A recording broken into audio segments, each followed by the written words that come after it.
Ya pemirsa, kembali dalam 8-11 dan kali ini Vina ada berita. Kalau dulu kita ingat ada kerupuk plastik dan kali ini ada beras plastik.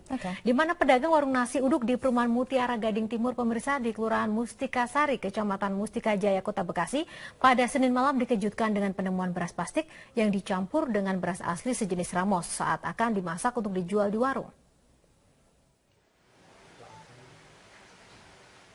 Dewi Septiani, pemilik warung nasi uduk dan bubur ayam yang terletak di Kelurahan Mustika Sari, Kecamatan Mustika Jaya pada Senin malam terkejut sekaligus curiga saat menanak beras yang dibelinya di pasar.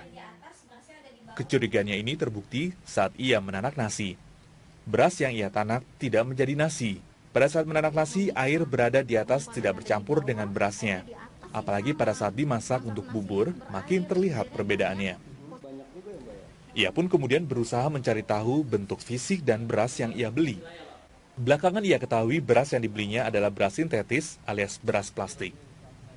Beras yang terlihat mirip aslinya ini dari segi fisiknya akan sulit dibandingkan. Namun jika dipilah satu persatu akan terlihat perbedaannya. Nggak nyampur sama itu nasi. Terus satu lagi pada saat masak bubur, dia itu malah ngendek ke bawah, airnya ke atas. Jadi nggak menyatu, malahan kita masak lagi proses banyak air, malah dia tuh malah pecah, nggak hancur seperti masak bubur seperti biasanya. Jika beras asli akan terdapat urat putih di tengah, namun untuk beras plastik akan terlihat polos putih bening tanpa urat. Saat proses masak pun akan terlihat benar perbedaannya. Beras plastik tersebut diperkirakan telah dicampur dengan beras asli sejenis Ramos dengan harga pasaran Rp8.000 per liternya. Dari Kota Bekasi, Jawa Barat, Ahmad Nur Hidayat, Metro TV. Apa dan bagaimana sebenarnya beras sintetis ini dan kenapa bisa berada di tengah masyarakat? Kita telah terhubung dengan Bapak Sudaryatmo, Ketua Pengurus Harian dari Yayasan Lembaga Konsumen Indonesia atau YLKI. Pak Sudaryatmo, selamat pagi. Selamat pagi, Pak. Ya, Pak Sudaryatmo, sudahkah ada laporan ke YLKI terkait dengan temuan adanya beras sintetis ini? Ya, laporan dalam bentuk resmi ada konsumen yang membawa sampel ke kantor belum. Tapi ada beberapa konsumen yang meminta penjelasan dari YLKI tentang keberadaan beras sintetik, beras plastik itu tadi. Dan kita juga sekarang baru dalam pendalaman untuk menggali informasi tentang keberadaan beras sintetik tadi. Karena dari literatur yang ada di YLKI di beberapa negara, ini hal yang baru yang kita temui. Ya, Pak, ini sebenarnya laporan-laporan seperti ini baru pertama kali terjadi atau sebelumnya pernah, Pak? Biasanya modusnya seperti apa sih, Pak? Ya, sebenarnya kan untuk produk beras karena dia dikonsumsi hampir sebagian masyarakat itu memang sangat sensitif ya. Jadi kalau kasus-kasus sebelumnya yang pernah kita dalami itu kan dugaan adanya klorin atau pewarna kimia di dalam produk beras. Kemudian di Amerika juga pernah dilakukan uji kandungan arsenik di dalam beras impor, khususnya dari Thailand dan dari India.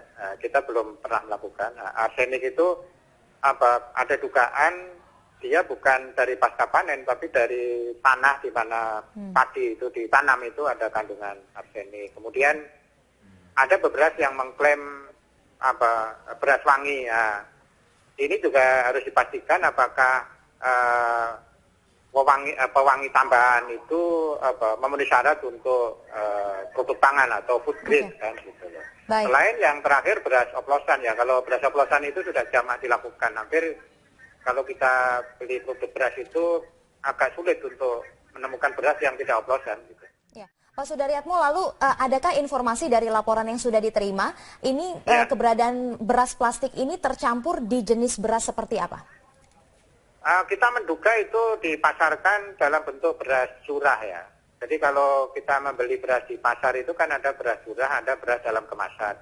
Beras dalam kemasan itu ada yang dilakukan oleh industri besar, ada alamat PT, kemudian komposisinya apa, terus daluarsanya ada. Tapi ada juga pengemas yang dia identitas perusahaan pengemasnya yang kalau beras dalam kemasan itu kontrolnya lebih mudah karena konsumen bisa minta pertanggungjawaban dari perusahaan pengemasnya.